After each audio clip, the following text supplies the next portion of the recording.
Huyu kijana katika wale wabunge tuko na hawa ni kijana ako na maono, na mimi na rais tukiangalia tunamulea, tunapanga yeye huko mbele atakuwa mtu ya maana.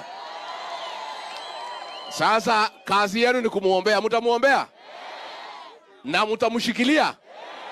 Hata mkiona ako Nairobi msipige kelele, akae huko asaidie rais na mimi, na nyinyi mumchunge hapo nyumbani. Tukiangalia tukipima, na sisi ni wazee, mambo yake mbele iko sawa.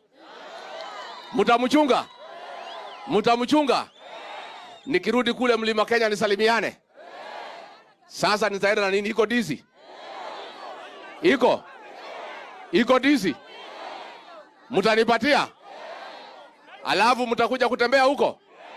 Mtakuja siku gani? Asante sana, Mungu awabariki. Thank you very much.